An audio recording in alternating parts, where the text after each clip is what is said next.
Convido a Felipe Moza agora, que hoje nos trará a palavra de Deus. O Senhor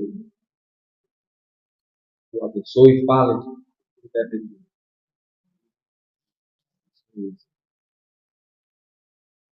Boa noite, meus irmãos. Que a graça do Senhor seja com todos. É uma grande alegria, um grande privilégio, uma grande honra estar aqui com os irmãos. Essa é a terceira vez que eu venho nessa igreja e incumbido pela pregação da palavra do Senhor hoje. Fiquemos de pé para ler a carta do livro de Atos, capítulo 20, versículo 17.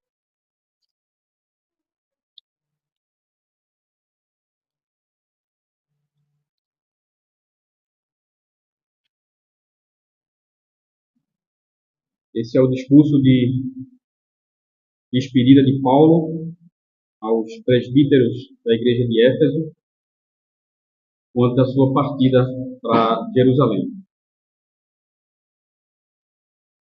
Diz assim a palavra do Senhor. E Mileto mandou a Éfeso chamar os presbíteros da igreja. E quando se encontraram com ele, disse-lhes: Vós bem sabeis como foi que me conduzi entre vós em todo o tempo, desde o primeiro dia em que entrei na Ásia, servindo ao Senhor com toda a humildade, lágrimas e provações, e pelas ciladas dos judeus me sobrevieram, jamais deixando de vos anunciar coisa alguma proveitosa e de vos ensinar publicamente e também de casa em casa, testificando tanto a judeus como a gregos o arrependimento para com Deus e a fé em nosso Senhor Jesus Cristo. E agora, constrangido em meu espírito, vou para Jerusalém, não sabendo o que ali me acontecerá, senão que o Espírito Santo, de cidade em cidade, me assegura que me esperam cadeias e tribulações. Porém, em nada considero a vida preciosa para mim mesmo, contanto que complete a minha carreira e o ministério que recebi do Senhor Jesus, para testemunhar o Evangelho da graça de Deus. Agora eu sei que todos vós, em cujo meio passei pregando o reino, não vereis mais o meu rosto. Portanto, eu vos protesto no dia de hoje que estou limpo do sangue de todos, porque jamais deixei de vos anunciar todo o desígnio de Deus. Até aqui. Seca-se a erva e cai a sua flor.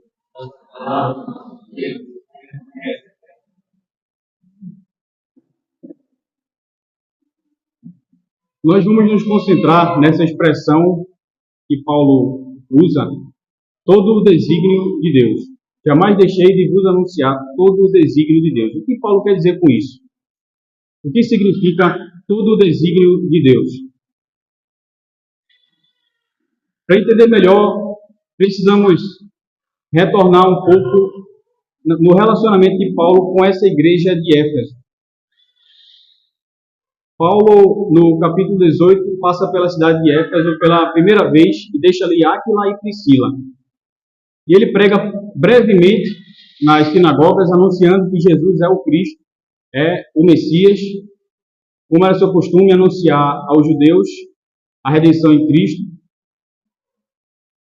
E apesar de pedirem para que ele ficasse mais um tempo, ele diz: não será nessa oportunidade, mas se o Senhor assim quiser, eu voltarei. E segue viagem. Pouco tempo depois, chega à cidade Apolo, o judeu Apolo, de Alexandria. Apolo pregava com precisão sobre Jesus, mas ele só conhecia o batismo de João. Áquila e Priscila, então, instruem ele. Ele não conhecia todo o desígnio de Deus. Ele conhecia uma parte da mensagem, mas não a mensagem completa, não a proporção da fé. Algum tempo depois, Paulo finalmente retorna à cidade de Éfeso, em Atos 19, e chegando lá ele encontra alguns discípulos que dizem a ele: nós fomos batizados no batismo de João. Ele pergunta: vocês receberam o Espírito quando vocês creram? O Espírito Santo? Eles dizem: nós nem sequer ouvimos que exista o Espírito Santo. Nós não sabíamos nem da existência do Espírito Santo. E ele diz, então vocês foram batizados em quê? E eles dizem, no batismo de João. E aí Paulo explica, João veio para preparar o caminho para a vinda do Senhor, pregando batismo de arrependimento. Mas então Paulo instrui eles naquilo que somos batizados hoje, em nome do Pai, do Filho e do Espírito Santo, a completa mensagem do Senhor Jesus. Era mais um grupo de irmãos que não conhecia todo o desígnio de Deus. Mais uma vez, nessa questão do batismo e da mensagem de João, era o que eles tinham ouvido. Então Paulo desenvolve seu ministério na cidade de Éfeso, e muitas conversões acontecem, grandes triunfos do reino de Deus sobre o reino das trevas. Pessoas ligadas à bruxaria, ao ocultismo, abandonam as suas antigas práticas. E isso cresce tanto que se torna insustentável um sistema econômico baseado na adoração de falsos deuses. E acontece um tumulto na cidade, porque a renda deles, daqueles que eram artífices da deusa Diana, que é também a mesma deusa chamada Ártemis, eles estavam ameaçados, porque a pregação do Evangelho, o crescimento do reino de Deus entre eles, estava destruindo um sistema econômico. Eles intentam contra o ministério, mas o Senhor não permite que aquilo seja destruído. Paulo sai da cidade. E aqui, nesse momento, é um momento em que Paulo está se preparando para ir a Jerusalém. Ele sabe que em Jerusalém ele passará por tribulações, porque o Senhor já vinha avisando a ele. E de Mileto ele manda chamar esses presbíteros para se despedir deles. Bom, o que significa então todo o desígnio de Deus? No discurso de Paulo nós podemos encontrar diversas indicações para que cheguemos ao entendimento. O que significa isso? Todo o desígnio de Deus, a mensagem completa do Senhor. Ele diz que eles sabiam muito bem como ele tinha se conduzido. Então ele mostra o comportamento dele, a forma que ele se portou, o testemunho cristão. Todos sabiam como Paulo se comportava, como era a vida de Paulo, a santidade com a qual ele vivia. Ele diz, desde o primeiro dia, não foi algo inconstante, foi algo contínuo, desde o primeiro dia até o final. De forma contínua, eu dei testemunho a vocês de como nós devemos viver a vida, como nós devemos obedecer ao Senhor, como nós devemos amar o nosso próximo, como nós devemos ser fiéis, como nós devemos agir quando pecamos, caímos em pecado. E ele diz, servindo ao Senhor com toda a humildade, lágrimas e provações, que pelas ciladas dos judeus me sobrevieram. As lágrimas e as provações estão sempre presentes na vida daqueles que querem servir a Deus. A palavra do Senhor diz, todos aqueles que querem viver piedosamente padecerão perseguições. De forma que isso pode ser entendido como uma das marcas dos verdadeiros servos do Senhor. E então ele diz no versículo 20, jamais deixando de vos anunciar coisa alguma proveitosa. Se tinha algo que era proveitoso, eu anunciei a vocês. É como em outra parte está escrito, examinai de tudo e retende o bem. Ele vai lá ensinar publicamente e também de casa em casa. Então no versículo 21, ele fala da natureza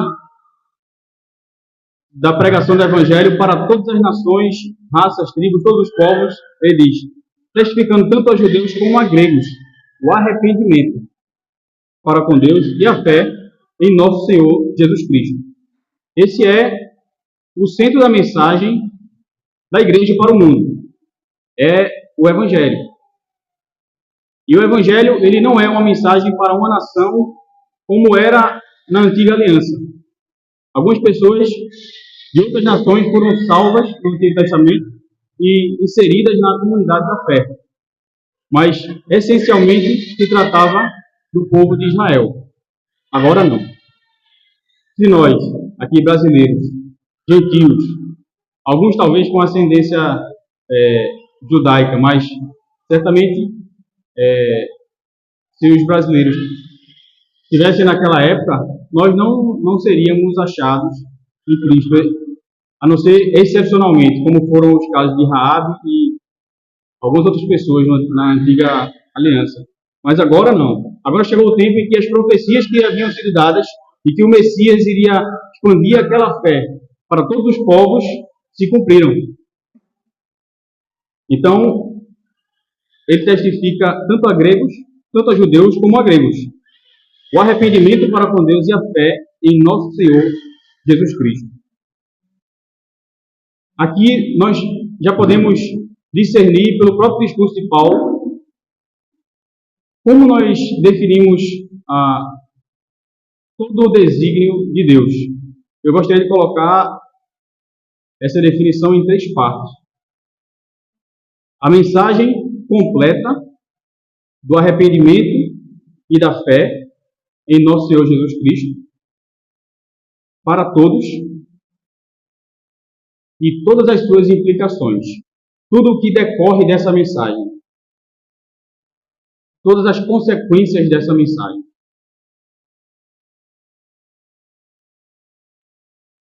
Nós sabemos que nós não somos salvos pelas obras. No princípio, Deus criou o homem e fez dele o cabeça de uma aliança, Adão.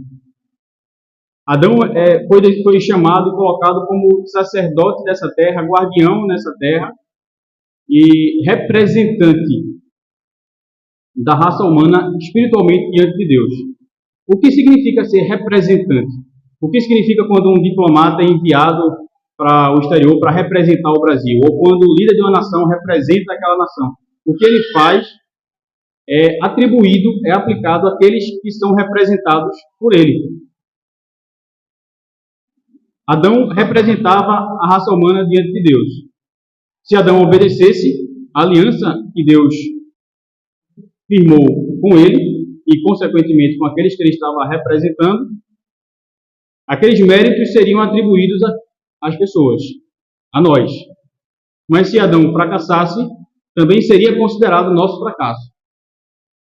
Algumas pessoas parecem não entender muito bem o que significava essa representatividade de Adão, Adão como nosso representante, quando dizem injustiça, porque Adão pecou, nós pagamos, nós já nascemos assim pecadores. Outros respondem também sem entender, mas se você estivesse lá, você faria igual. Na verdade, diante de Deus, nós estávamos lá. É como o escritor de Hebreus diz que Levi estava nos lombos de Abraão, quando Abraão encontrou Melquisedeque, que representa ali a Cristo. Levi estava lá, estava nos lombos de Abraão. Nós estávamos, por assim dizer, diante de Deus, nessa aliança, representados por Adão, nos lombos dele. Estávamos em Adão. Então, de fato, isso se aplica a todo aquele que está nessa antiga aliança. Alguns vão dizer, mas não houve aliança nenhuma ali com Adão. Ou a própria Escritura, ela nos fala não precisávamos que fosse explícito, mas o Senhor fala explicitamente em Oséias que havia uma aliança firmada ali com Adão.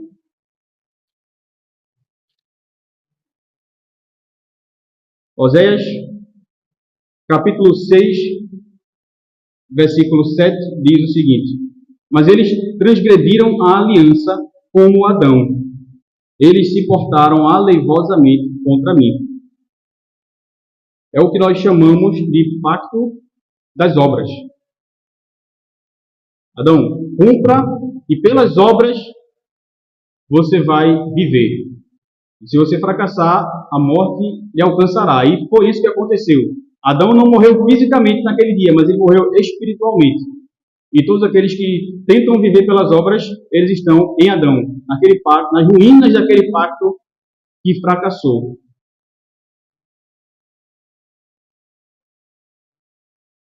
Ora, Se você perguntar a um muçulmano como você é salvo, ele vai dizer, cumprindo os mandamentos de Alá. Se você perguntar a um católico romano como você é salvo, ele vai dizer, cumprindo os mandamentos de Deus, pelas minhas obras. Ainda que ele tente misturar, fazer um remendo na doutrina, ele vai dizer, ainda assim, pelas obras.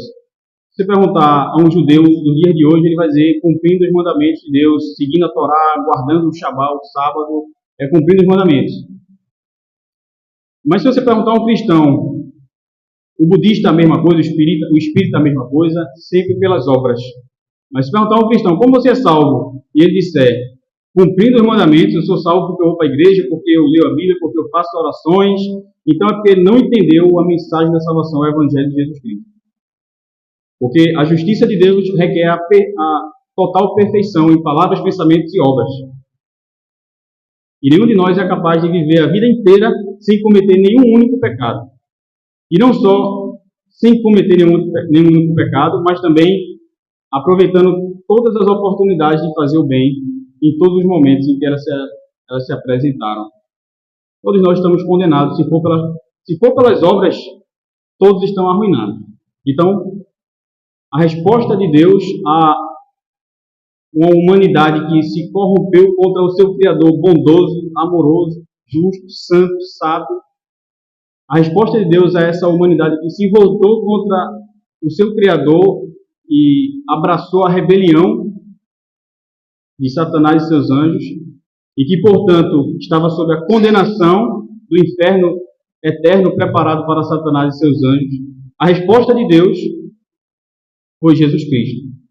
Desde o princípio, Deus revelou uma religião centrada no sacrifício de um cordeiro. E aquele cordeiro, ele apontava para o Senhor Jesus Cristo, que um dia viria, que seria o verdadeiro sacrifício pelos pecados da humanidade.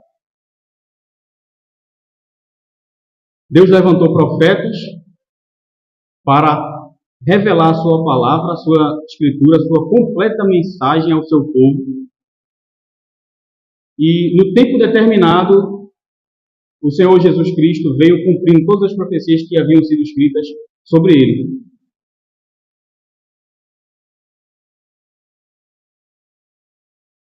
Na cruz, Cristo não estava apenas sofrendo a tortura dos romanos. Ele estava sofrendo ali o que muitas vezes nós cantamos sobre no Salmo 11, Javé fará chover fogo e enxofre sobre os maus. Cantamos sobre o cálice, lemos nos Salmos sobre o cálice da ira de Deus. Na cruz, Cristo estava recebendo sobre ele esse fogo e enxofre que deveria cair sobre os maus, caiu sobre Cristo espiritualmente. Ele estava suportando o insuportável. E ele só conseguiu. Ele é Deus encarnado. Ele é o perfeito Cordeiro. Ele é aquele que triunfou onde o povo de Israel tinha fracassado. O povo de Israel passou 40 anos no deserto murmurando contra o Senhor. O Senhor Jesus passou 40 dias no deserto em jejum, servindo ao Senhor com fidelidade e resistindo às tentações de Satanás, que eram nada mais do que a mesma tentativa que Satanás fez no princípio com o primeiro Adão. Contra o primeiro Adão, Satanás intentou suas acusações, suas mentiras, suas tentações contra Cristo no deserto também. Houve ali uma grande batalha espiritual e Cristo triunfa sobre Satanás. Ele diz, arreda Satanás. E Cristo vem e estabelece o seu reino. Ele oferece a Deus um sacrifício para reparar a honra ferida do Criador, que era o Senhor da aliança. Mais do que isso, ele paga os nossos débitos, os nossos pecados. Ele viveu uma vida inteira perfeita para substituir a nossa vida diante de Deus. A vida daqueles que creem no Senhor, ela é substituída pela vida do Senhor Jesus Cristo, perfeita. Nós não estamos apenas com os nossos débitos zerados. Nós recebemos os méritos de Cristo também. Era por isso que ele precisava cumprir toda a justiça de Deus.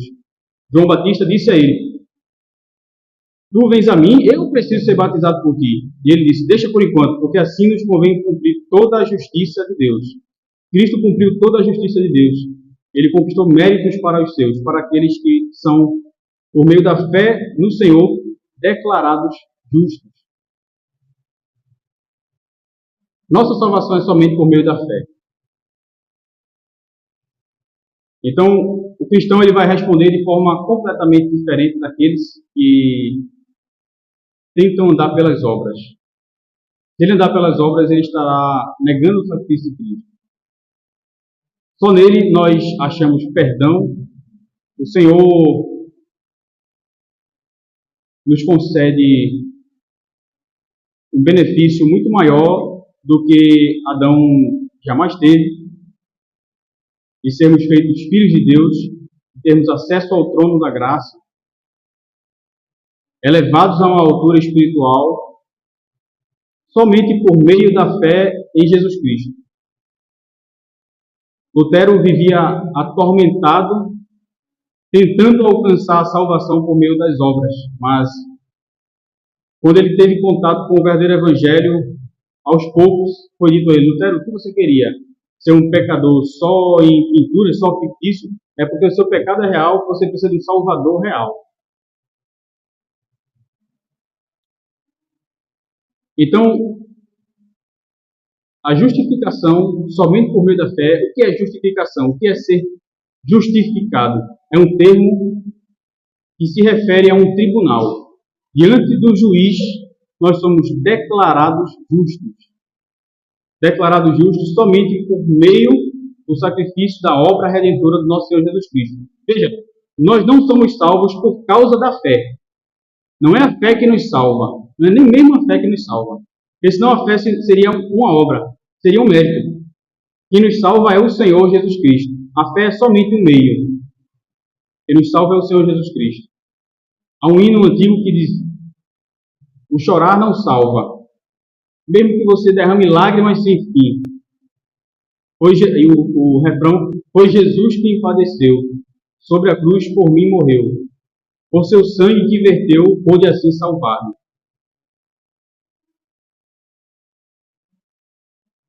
O evangelho do arrependimento e da fé em nosso Senhor Jesus Cristo. Mas nós não somos só salvos pela fé, declarados justos no tribunal de Deus pela fé, nós somos também, por meio da fé, mas nós somos também santificados por meio da fé. Alguns capítulos adiante, quando Paulo está discursando diante do rei Agripa, ele diz o seguinte, falando sobre o encontro dele com o Senhor Jesus no deserto, no capítulo 26 de Atos, versículo 16. Mas Jesus diz a ele, aparece para ele, diz quem é: eu sou Jesus, e então diz: mas levanta-te e firma-te sobre teus pés, porque por isto te apareci, para te constituir ministro e testemunha, tanto das coisas em que me viste, como daquelas pelas quais te aparecerei ainda, livrando-te do povo e dos gentios, para os quais eu te envio, para lhes abrires os olhos e os converteres das trevas para a luz e da potestade de Satanás para Deus, a fim de que recebam eles remissão de pecados e herança entre os que são santificados pela fé em mim. Então, nós somos santificados também pela fé no Senhor Jesus Cristo. Ele é a fonte de pureza que nós precisamos para vencer os nossos pecados, vencer a guerra contra o pecado na nossa peregrinação para a cidade celestial. Nós não caímos no erro daqueles que dizem que defendem o perfeccionismo, que o crente pode chegar à perfeição nessa terra. E alguns dizem, e quando ele chega nessa perfeição, ele é arrebatado. Não caímos nesse erro, porque a Escritura diz que não é possível. Aquele que diz que está sem pecado chama Deus de mentiroso. Aquele que diz que não peca, não é um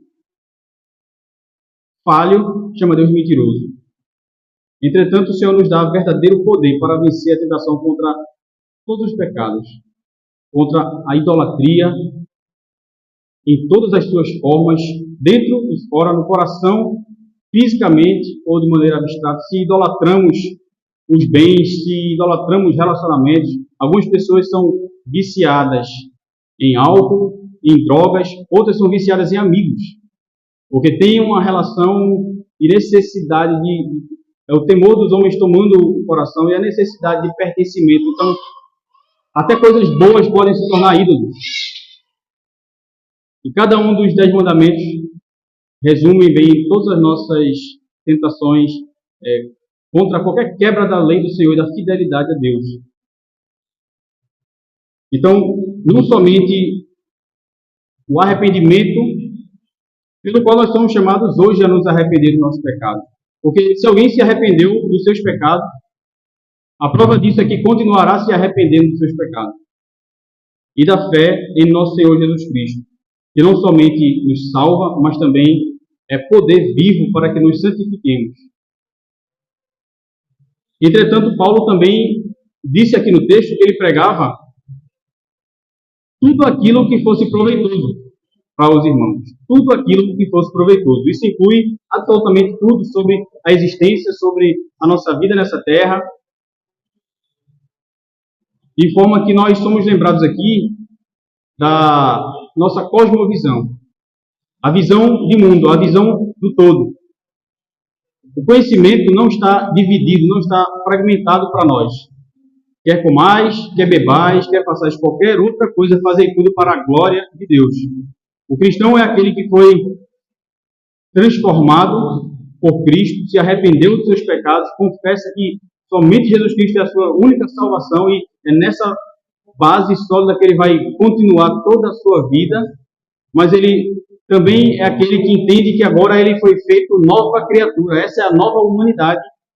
Agora nós estamos em Cristo. Se estamos em Cristo, então nós temos acesso aos benefícios que Cristo conquistou na cruz.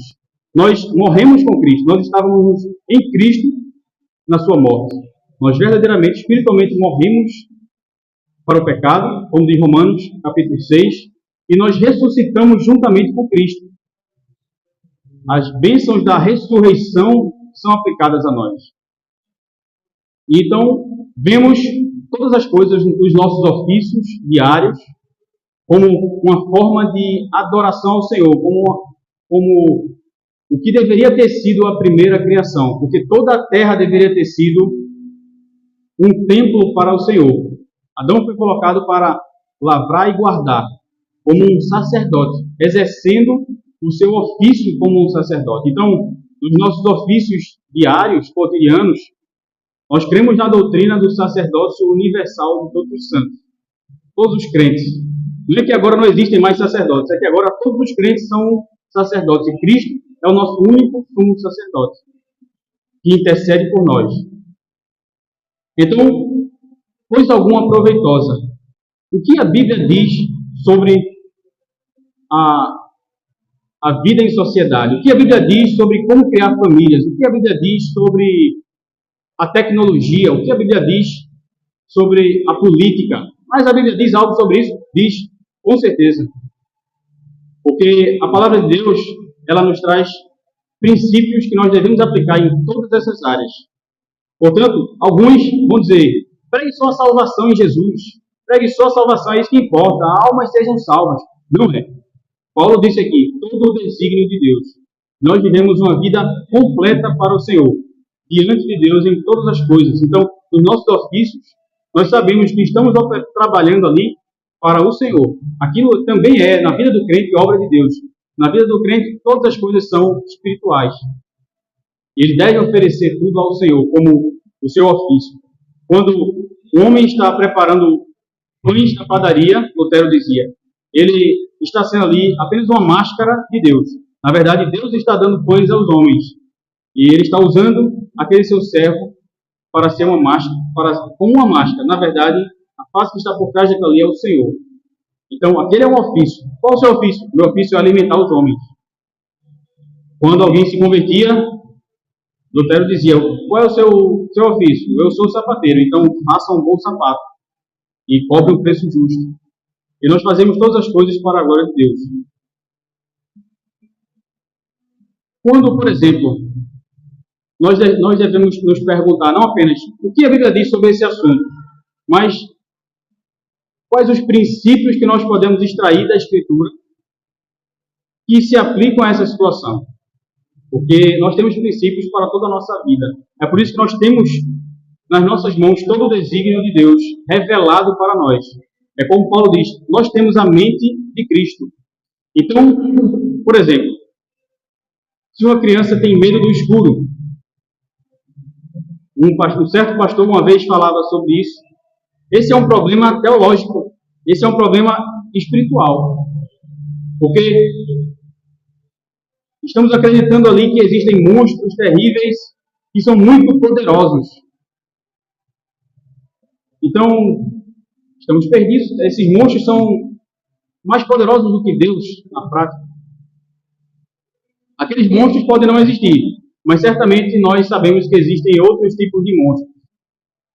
E o mesmo princípio que se aplica a uma criança, meu filho, não tenha medo do escuro, porque o Senhor Jesus Cristo, Ele é Senhor de todas as coisas. Ele é mais poderoso do que todos os monstros que possam existir. Porque se aqueles monstros não existem, demônios certamente existem.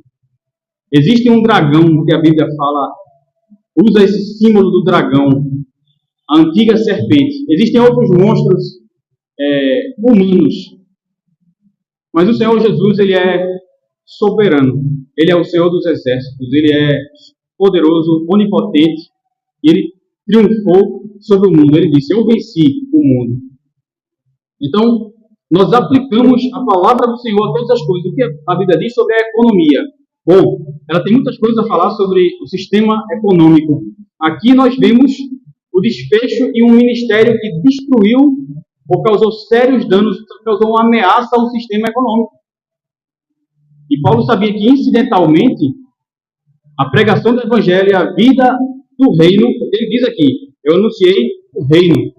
Quando Cristo vem, ele cumpre a profecia do profeta Daniel de ser aquela pedra cortada do monte, não por mãos humanas, mas pela mão de Deus, que destruiu a estátua que representava os reinos, e nos dias do Império Romano, ele disse, isso vai acontecer. E Cristo destrói. De fato, a igreja foi, dizem os historiadores, uma das maiores causas da queda e da ruína do Império Romano. Porque a figura do imperador, na figura do imperador estava a unidade do Império Romano. Você podia adorar quem quisesse, desde que adorasse também o imperador. Mas para o cristão não. Cristo é o único que deve ser adorado. E isso era uma séria ameaça a um sistema político, a todo o império. Então, a vinda do reino de Deus destruiu impérios, como já estava profetizado. É assim que nós aplicamos todo o desígnio de Deus, a mensagem completa. Aqueles que acham essa mensagem muito estranha e acham que toda a nossa vivência cristã deve se resumir somente à salvação de almas e guardar a nossa expressão de fé somente dentro das nossas igrejas, eles estão como Apolo estava. Eles só conhecem uma parte da mensagem. Eles estão como aqueles discípulos estavam ali que Paulo encontrou. Discípulos que só conheciam o batismo de João.